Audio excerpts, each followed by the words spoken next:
자동차의 역사가 시작된 구미권의 자동차 산업은 19세기 말엽부터 본격적으로 시작되었다. 그리고 이들의 자동차 산업사는 2세기를 넘나드는 세월 동안 차근차근 성장해왔고 산업으로서 뿐만 아니라 하나의 역사이자 문화로 자리매김했다. 반면 대한민국의 자동차 산업은 이들에 비해 그리 오래되지는 않았다. 하지만 그 성장 속도만큼은 무시할 수 없을 정도로 빨랐고 지금은 세계 10대 자동차 생산국 중 하나로 자리매김했다. 그리고 현재 국내의 자동차 산업은 조선, 반도체, 디스플레이 등과 함께 대한민국 경제를 책임지는 제조업의 중추이기도 하다. 대한민국의 자동차 역사는 대략 1950년대부터 시작된 것으로 본다. 전쟁이 끝나고 황폐해진 대한민국은 그 어떤 나라보다도 자동차를 필요로 했다.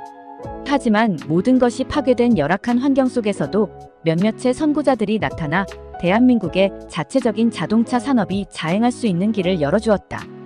비록 그 수준은 부족했을지 몰라도 이들이 남긴 족적은 결코 가볍지 않다.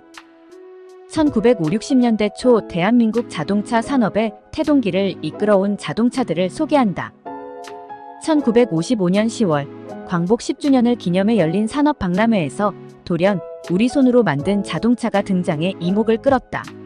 바로 국제차량제작이라는 소규모 자동차 제작사가 내놓은 차량 시발의 등장이었다. 국제차량제작의 시발은 첫 출발혹은 어떠한 일이 처음으로 시작되는 것을 이르는 말이다.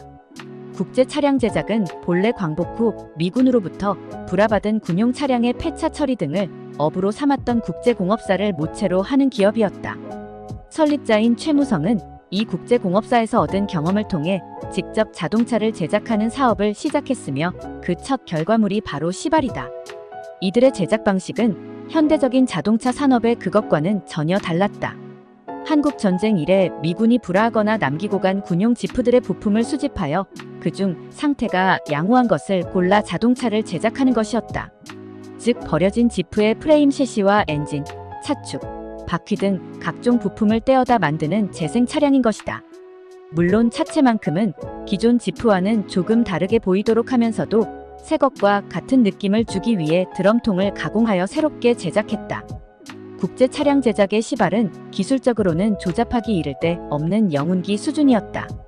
버려진 자동차의 부품을 재활용하는 것도 모자라 외장 제작 역시 드럼통을 자르고 펴서 붙이는 원시적인 수준에 불과했다. 하지만 국내 자동차 산업 역사의 첫 페이지를 썼다는데 큰 의의가 있다. 1955년 8월에 처음 출시한 시발은 동년 10월의 산업박람회에서 대통령상을 수상하기에 이르렀고 당초 예상과는 달리 상당한 숫자의 계약이 몰리는 등 자동차를 필요로 했던 대한민국에서 소중한 이동수단이 되어주었다. 시발 자동차는 최초의 국산 자동차로 상당한 주목을 받았다.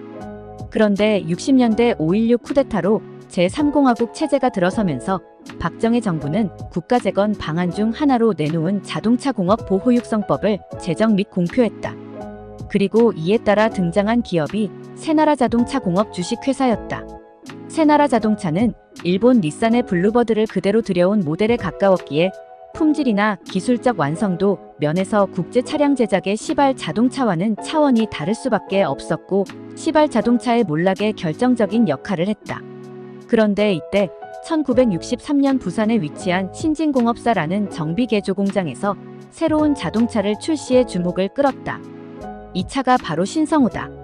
신성호는 신진공업의 설립자 김창원이 새나라자동차를 보게 된 후 순수한 국산 세단을 만들겠다는 일념으로 완성한 국산 승용차였다. 신성호는 설계적인 기반은 군용 지프를 바탕으로 했다. 신진공업사의 본업은 미군에서 불화받은 군용 트럭을 개조하여 국내 최초로 규격화된 소형 버스를 제작하던 회사였고 그 덕분에 지프의 부품들도 조달할 수 있었기 때문으로 보인다. 하지만 외관만큼은 당시 양장미인이라 불렸던 새나라자동차의 디자인과 매우 흡사하게 빚어냈다. 게다가 이 외장은 하나하나 두들겨서 만들어진 수제 작품이었다. 여기에 차창과 타이어는 국산품만을 사용했다.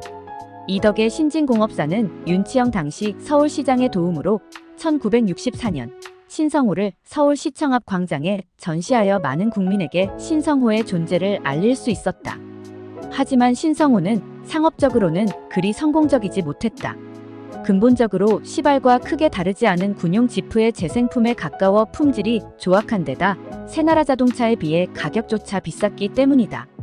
당시 신성호의 가격은 새나라 자동차에 비해 2배에 달했는데 이는 차체 하나하나가 모두 수공업에 의존하여 만들어진 탓에 생산성이 떨어지는 것에 기인한 것으로 추정된다. 우리 기술로 만들어진 두 번째 자동차인 신성호는 고작 318대밖에 생산되지 못했다. 하지만 새나라 자동차가 정부에 얽힌 비리가 터져나와 몰락의 길을 걸으면서 신진공업사는 새나라 자동차의 부평 공장을 인수하여 신진자동차로 거듭나게 된다. 지난 2018년 작도한 하동환 한원그룹 명예회장은 대한민국의 상용차 역사에서 빼놓을 수 없는 존재다. 전쟁이 끝난 지 얼마 되지 않은 1954년 24살 청년이었던 그는 전후 미군들이 버리고 간 지프 등의 차량을 직접 분해하고 재조립해가며 자동차의 원리를 알아가기 시작했고 이후 서울 마포구에 있었던 한 창고에서 하동환 자동차 제작소를 세웠다. 그는 자동차들 중에서도 여러 사람을 실어 나를 수 있는 버스를 주로 제작했다. 제작 방식은 미군들이 버리고 간 폐차들로부터 엔진과 변속기, 차대를 가져오고 차체는 드럼통을 펴서 만들었다. 제작 방식 자체는 시발 자동차와 크게 다르지는 않았다. 하지만 당시 대한민국에서 그의 자동차는 무엇보다도 큰 가치를 지니고 있었다. 전쟁 이후 공공 인프라가 절대적으로 부족했던 대한민국에서 가장 절실하게 요구되었던 자동차 중 하나가 바로 버스였기 때문이다. 당시 하동환 사장은 드럼통 버스왕이라고 불릴 정도로 상당한 양의 버스를 생산했다. 그리고 1962년 하동환 자동차 제작소는 약 2,000평 규모에 달하는 구로동의 신공장을 세우고 하동환 자동차 공업 주식회사로 사명을 바꾸고 본격적으로 대량 생산 체계를 갖추기 시작했다. 하동환 자동차 공장은 당시로서는 최신식 설비를 갖추고 있었고 하루 평균 2대의 버스를 생산할 수 있었다. 하동환 자동차의 버스 공장은 쉴 틈 없이 돌아갔다. 1960년대 당시 서울 시내를 돌아다니던 버스 중 7할이 하동환 자동차에서 생산된 버스였을 정도였다. 그리고 1966년 하동환 자동차의 버스는 국산차 중 최초로 해외 수출길에도 올랐다. 그리고 하동환 자동차는 1967년 상공부의 자동차 산업 계열화 정책에 의해 신진자동차의 계열사로 편입되었다가 동아자동차, 거화 등을 거쳐 오늘날 쌍용자동차의 전신이 되었다.